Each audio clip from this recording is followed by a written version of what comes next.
పిల్లికి చెలగాటం ఎలుకకు ప్రాణ సంకటం అంటారు. ఎప్పుడైనా విన్నారా ఈ సామెత? ఇప్పుడు ఆంధ్రప్రదేశ్ రాజకీయాల్లో జనసేన పార్టీ పరిస్థితి అచ్చం ఇట్లానే ఉంది. కేంద్రంలో బీజేపీ ఇప్పుడు తీవ్ర కలవరపాటుకు గురవుతుంది. మోదీ సర్కారు గడిచిన పుష్కర కాలంగా ఎన్నడూ లేనన్ని కుదుపులకు గురవుతుంది. విద్యార్థులు జన్జీ ఉద్యమంతో కేంద్రం కంటి మీద కునుకు లేకుండా సాగుతోంది. అర్ధరాత్రి పూట మోదీ వీడియో మెసేజ్లు రిలీజ్ చేస్తున్నారంటేనే ఎలాంటి పరిస్థితుల్లో కేంద్ర ప్రభుత్వం ఉందో ఎవరికైనా అర్థమవుతుంది. పైగా ఇది దేశం నలుమూలల, ఎక్కడ లద్దాఖ్ నుంచి కన్యాకుమారి వరకు, ముంబై నుంచి ఏటానగర్ వరకు అన్ని మూలల ఉద్యమ సెగ రాజుకుంది. పాట్నా, ముంబై, కోల్కతా, చెన్నై, తిరువనంతపురం, లద్దాఖ్, చండీగఢ్, ఇలా మీరు ఏ నగరం పేరైనా ప్రస్తావించండి, అన్ని చోట్ల ఇప్పుడు విద్యార్థులు ఉద్యమ సెగతో కేంద్ర ప్రభుత్వాన్ని ఉక్కిరి బిక్కిరి చేస్తున్నారు. ఇప్పుడు ప్రభుత్వం ఇంత జాప్యం చేయడం ద్వారా ధర్మేంద్ర ప్రధాన్ రాజీనామా చేస్తే ఉద్యమం ముందు తల వంచుకున్నట్టే కాకుంటే విద్యార్థుల నుంచి తీవ్రమైన అసహనాన్ని చవిచూడక తప్పని పరిస్థితిని కేంద్రం కొని తెచ్చేసుకుంది.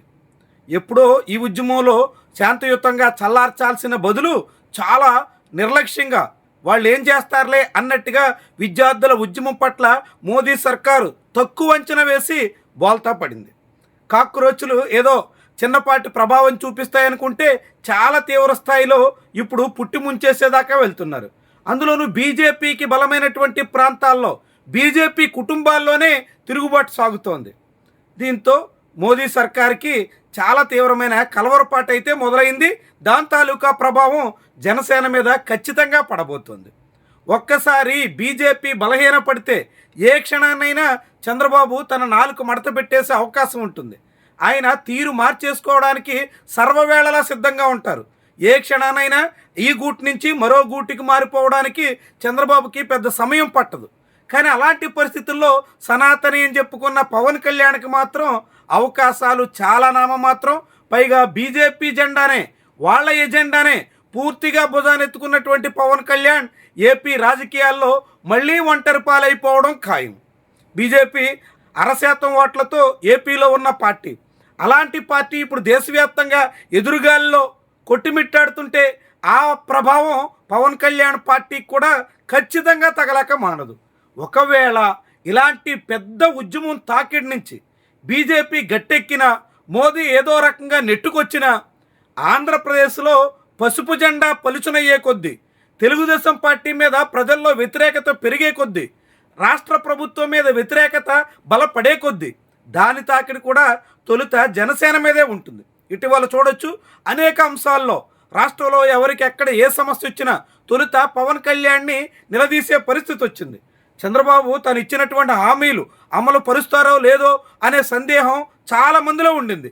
కానీ పవన్ కళ్యాణ్ చంద్రబాబు ఇచ్చినటువంటి హామీలన్నిటికీ తనదే పూచి అని భుజానకెత్తుకున్నారు.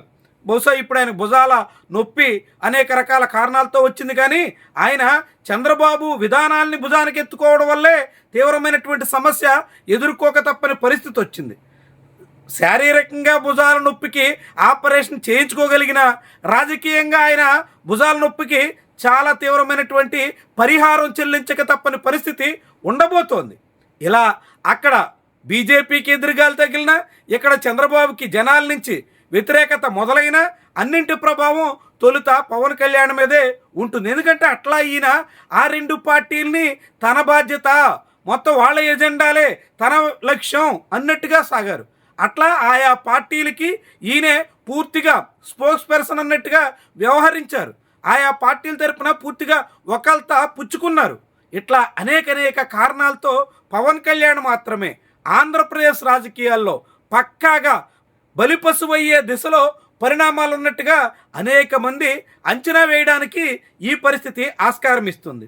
కేంద్ర ప్రభుత్వంలో నిజంగానే బీజేపీకి ఎదురుగాలి వీచే పరిస్థితి వస్తే చంద్రబాబు నాయుడు తొలుత పవన్ కళ్యాణ్ కూడా వదిలించేసుకుంటారు. పదే పవన్ కళ్యాణ్ తీరుతో టీడీపీలో కూడా చాలా అసహనం పెరుగుతోంది. పైగా స్థానిక ఎన్నికల్లో టీడీపీ ఆఫర్ చేసిన 15% సీట్లు కాదని జనసేన పార్టీ భీష్మిస్తోంది. ఇలాంటి అనేక కారణాలతో టీడీపీ వెంటనే చేయి వదిలేసే అవకాశం ఉంటుంది. అదే సమయంలో ఒకవేళ తెలుగుదేశం పార్టీ బలహీనపడితే దాని తాకిడితో జనసేన మరింత పలుచునైపోద్ది. 21 సీట్స్కి 21 సాధించి 100% స్ట్రైక్ రేట్ మాది అని ఘనంగా చెప్పుకుంటున్నటువంటి పవన్ కళ్యాణ్ రాబోయే రోజుల్లో అత్యంత గడ్డు పరిస్థితిని ఎదుర్కోబోతున్నారా అనేటువంటి అనుమానం కలుగుతుంది. ఈ స్టూడెంట్స్ ఉద్యమం కారణంగా ఏపీ రాజకీయాల్లో కీలక మార్పులకి ఆస్కారం కలుగుతుంది. ఆ మార్పుల్లో అన్నింటికన్నా తొలుత ప్రభావానికి గురయ్యేది పవన్ కళ్యాణ్ అని చెప్పాల్సి ఉంటుంది. నిజానికి ఈ ఉద్యమం విషయంలో అటు చంద్రబాబు కానీ ఇటు జగన్ కానీ ఆచితూచి వ్యవహరిస్తున్నారు. కానీ పవన్ కళ్యాణ్ మాత్రం విద్యార్థుల్ని నిందించడానికే సిద్ధమయ్యారు. ఈ విద్యార్థి ఉద్యమం పూర్తిగా దారి మళ్ళేసింది అంటూ జోష్యం చెప్తున్నారు. ఈ విద్యార్థి ఉద్యమంలో ఎవరో విద్రోహ శక్తులు చొరబడిపోయారు అన్నట్టుగా చిత్రీకరిస్తున్నారు. ఇదంతా పూర్తిగా ఆర్ఎస్ఎస్ బీజేపీ ఎజెండానే తన ఎజెండా అన్నట్టుగా పవన్ కళ్యాణ్ వ్యవహరిస్తున్న తీరుకి తార్కాణం. దాంతో నిజంగానే ఈ ఉద్యమం ఎటు మళ్ళినప్పటికీ దాని తాకిడి పవన్ కళ్యాణ్ మీద ఖచ్చితంగా ఉంటుందన్నది నిస్సందేహం.